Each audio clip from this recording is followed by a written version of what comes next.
तो अभी सबसे पहले अपन हिस्ट्री ऑफ कंप्यूटर पे जाते हैं, जो कि देख बहुत ज़्यादा चीज़ें तो इसमें इंपॉर्टेंट भी नहीं है। जैसे फर्स्ट मैकेनिकल कंप्यूटर किसने बनाया था? चार्ल्स बेबेज 1837 में बनाया था, और वो फादर ऑफ कंप्यूटर भी माना जाता है। फर्स्ट इलेक्ट्रॉनिक कंप्यूटर कौन सा था? इनिएक था। इसकी फुल फॉर्म ये है इलेक्ट्रॉनिक न्यूमेरिकल इंटीग्रेटर कंप्यूटर, ठीक है। और ये इन्होंने बनाया था, दोनों ने मिलके, ठीक है। फर्स्ट कमर्शियल कंप्यूटर कौन सा? यूनिएक था, जिसकी फुल फॉर्म भी इंपॉर्टेंट है, यूनिवर्सल ऑटोमेटिक कंप्यूटर, ठीक है। ये इंपॉर्टेंट है, जो कि है फर्स्ट प्रोग्रामर आडा लवलेस।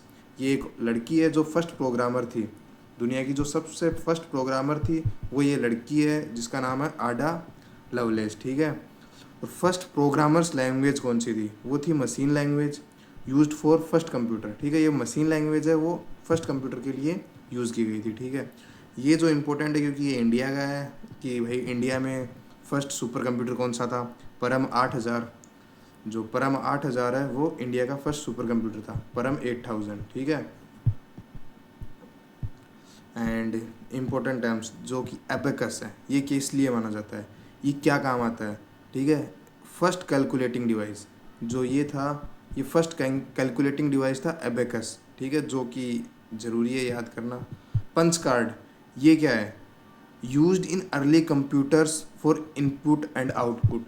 जो इनपुट और आउटपुट के लिए यूज़ होता था पंच कार्ड्स। ये पंच कार्ड क्या होता है? जैसे कीबोर्ड होता है, माउस होता है, उन सबको ये इनपुट डिवाइस होते हैं, ठीक है। इन सबको इन सबको कनेक्ट करने के लिए पंच कार्ड यूज़ होता था, ठीक है। एंड देन अब आते हैं कि भाई ये कैसे चेंज हुआ, जो कंप्यूटर की जनरेशन है वो कैसे चेंज हुई। जो फर्स्ट जनरेशन है वो कहाँ से कहाँ तक थी? 1940 से 1950 तक। उसमें क्या था? ये था वैक्यूम ट्यूब्स। ये जो ये सारा देख रटना पड़ेगा, सीधी बात है। बस ये है कि इनमें अपन देख सकते हैं कि भाई डिफरेंस क्या क्या थे, क्या क्या नहीं थे, तो अपन थोड़े से याद हो जाएंगे। इसकी सॉफ्टवेयर लैंग्वेज क्या थी? मशीन लर्निंग थी। ओएस था, ऑपरेटिंग सॉफ्टवेयर फर्स्ट था, वो मशीन लैंग्वेज थी, ठीक है।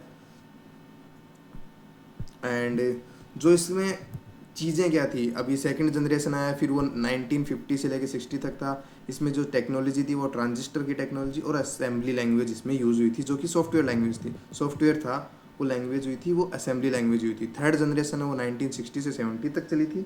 और इसके अंदर जो स्विचिंग टेक्नोलॉजी थी वो इंटीग्रेटेड सर्किट थी, आईसी थी, ठीक है। और इसके अंदर जो लैंग्वेज यूज हुई थी वो हाई लेवल लैंग्वेज यूज हुई थी, जिसमें सॉफ्टवेयर वो कौन से यूज़ हुए थे, जो सॉरी इसमें क्या क्या यूज़ हुए थे? डाटाबेस, MGMT, ये सब देख रखना पड़ेगा, सीधी बात है। इनको अपन समझ नहीं सकते, ये चीज़ें समझने वाली है ही नहीं कोई सी चीज़ें भी। जो फिफ्थ जनरेशन है वो आज, फोर्थ जनरेशन है वो है 1970 से अब तक के बीच में। ये कौन सा था? माइक्रो प्रोसेसर था। जो इसमें स्विचिंग टेक्नोलॉजी है वो माइक्रो प्रोसेसर की यूज़ हुई है। और इसके अंदर क्या? डाटाबेस, इसमें भी same high level language use हुई है, और यही सब कुछ सेम हुआ है, ठीक है। फिफ्थ है जो आज के टाइम पे अपन फिफ्थ जनरेशन के अंदर है, ठीक है। उसके अंदर क्या हो रहा है? ULSI और AI यूज़ हो रहा है, ठीक है। कि AI voice recognition. Voice recognition क्या होता है?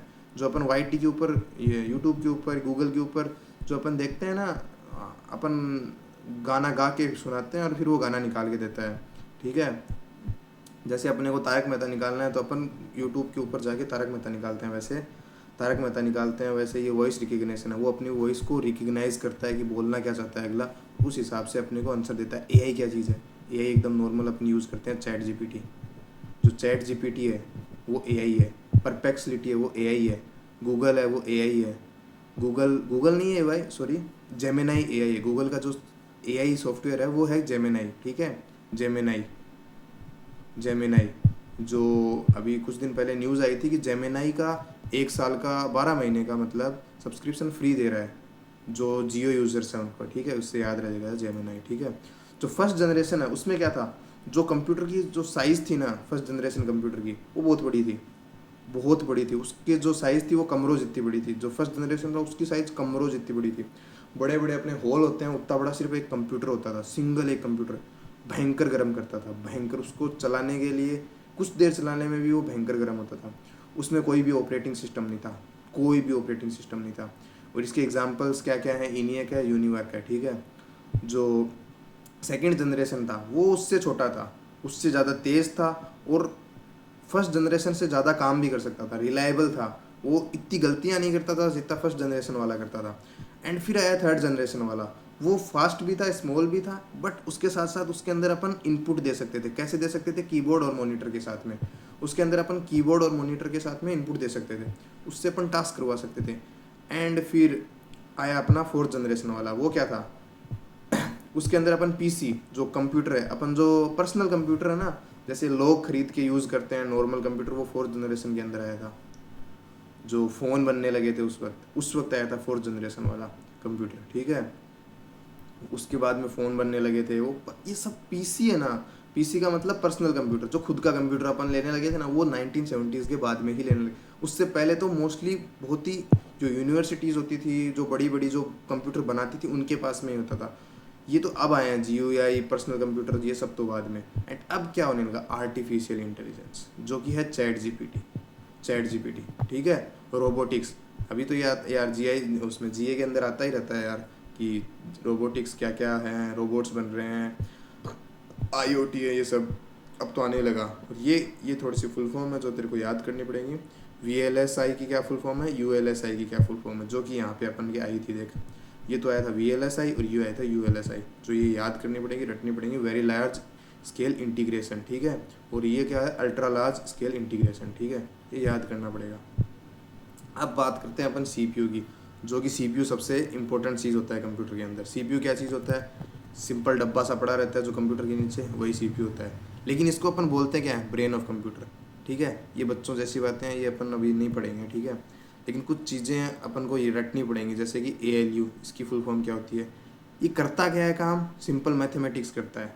और इसके अंदर लॉजिक होता है कि भाई इसके बाद में अगर अपन ने कुछ दिया तो उसको आउटपुट क्या देना है, वो लॉजिक होता है ना, वो इसके पास में होता है, ALU के पास में, अर्थमेटिक लॉजिक यूनिट, ठीक है। ये ALU के पास में होता है। ये एंड और नोट, ये ऑपरेशंस को जानता है कि इनको ऑपरेट कैसे करते हैं, ठीक है। ये मैथमेटिक्स कर सकता है, एडिशन कर सकता है, सब्ट्रैक्शन कर सकता है। सी यू क्या होता है? Control unit, it control the sequence of unit, it फेचेस instruction. ये जो अपन इंस्ट्रक्शन देते हैं ना, एक कंप्यूटर की एक लैंग्वेज होती है 0 1 वाली, ठीक है, लेकिन अपन तो वर्ड्स के अंदर देता है, ये इनको डिकोड करता है। CPU ऑपरेटिंग जो ये कंट्रोल यूनिट होता है, वो इनको डिकोड करता है, ठीक है। और ये डाटा फ्लो को कोऑर्डिनेट करता है CPU और अदर डिवाइसेस के बीच में। मतलब CPU के साथ में अपन एक सिंगल चीज़ तो कनेक्ट नहीं करते कि मॉनिटर कनेक्ट हो गया उस पर दिखता रहेगा, उसके अंदर अपन कीबोर्ड भी कनेक्ट करते हैं। तो जो कीबोर्ड होता है उसके ऊपर से एक तार जाता है जो आता है CPU के अंदर, ठीक है, CPU के अंदर। और CPU से तार जाता है वो मॉनिटर के अंदर। जो अपन कीबोर्ड पे टाइप करते हैं वो CPU में जाता है, फिर वो यहाँ से डाटा भेजता है मॉनिटर के अंदर, और ठीक है। अब ये चीज़ होता है ऐसे। और फिर अपन हम एक और चीज़ होता है, मॉनिटर फिर डाटा देता है CPU के अंदर, और यहाँ से आता है प्रिंटर पे अंदर अपन आउटपुट निकाल सकते हैं। ऐसे करके होता है इनका डाटा, ठीक है। ये होता है जो CPU होता है, वो इनको कोऑर्डिनेट करता है डाटा फ्लो को, कि कब मॉनिटर में भेजना है, कब कीबोर्ड में भेजना है। रजिस्टर्स, ये क्या चीज़ होता है? ये एक टेम्परेरी स्टोरेज यूनिट होता है, ठीक है, जो CPU के अंदर होता है, जो दे क्योंकि ये होता है ना, ये कंप्यूटर मेमोरी होती है, ये सबसे ज़्यादा फास्टेस्ट कंप्यूटर मेमोरी होती है। तेरे को एक चीज़ समझाता हूँ, ठीक है। जो रजिस्टर होता है ये टेम्परेरी कैसे होता है? जैसे ये हो गया, देख, मैंने ऐसे फ़ोन को ऐसे, जो टैब है मेरा ये, इसको जो ऐसे कर लिया ना मैंने, तो इसके अंदर जो बैकग्राउंड में ये 3 ऐप चल रहे हैं, एक तो अबोर्ड एक्रोबैट, एक MI PDF व्यूअर, और ये यहाँ पे अगर मैं इसको ओपन करूँगा तो ये सीधा ओपन हो गया, क्योंकि ये बैकग्राउंड में मेरा ओपन है। अब ये कैसे होता है ओपन? ये होता है रजिस्टर से, जो ये बैकग्राउंड में जो चलता रहता है डाटा।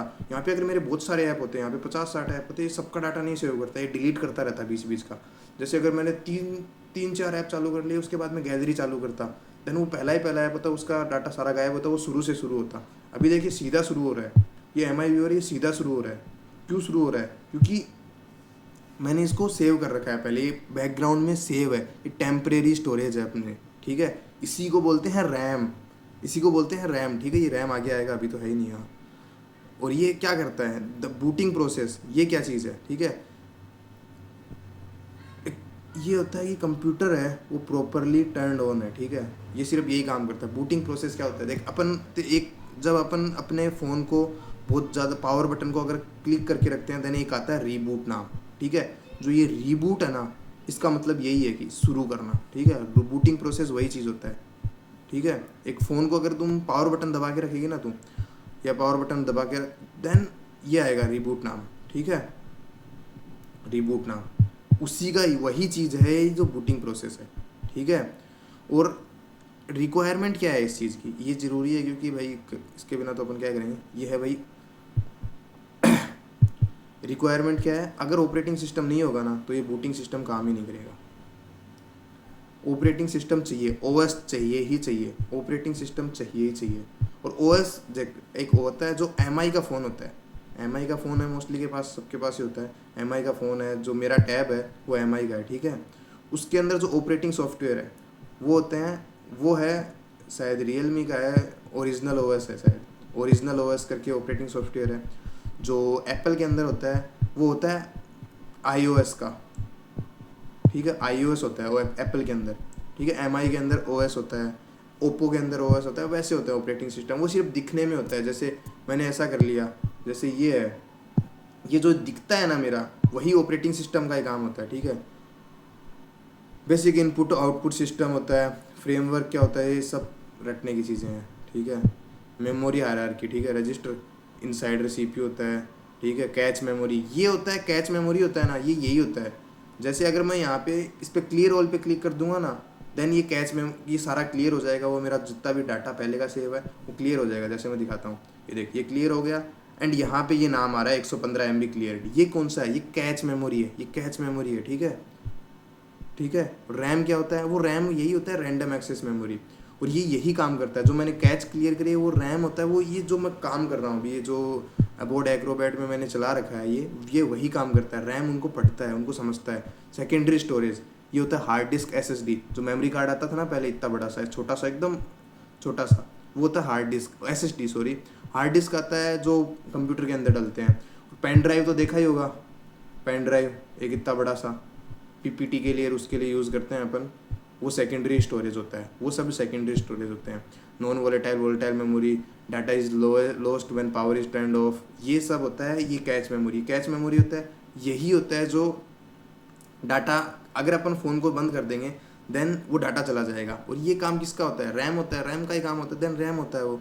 ये वोलेटाइल मेमोरी होती है। ये नॉन वोलेटाइल मेमोरी कौन सी है, तो जो अगर अपन ने ना पावर ऑफ नहीं किया, और अगर पावर ऑफ भी कर दिया देन भी वो डाटा रहेगा। वो कारण क्या है, वो हार्ड डिवाइस के कारण, फ्लैश मेमोरी के कारण। और आजकल तो एक और चीज़ आने लगी ना, वन ड्राइव, गूगल फोटोज़, वो सब के कारण अगर फ़ोन भी स्विच ऑफ हो गया देन भी अपन वो डाटा रख सकते हैं।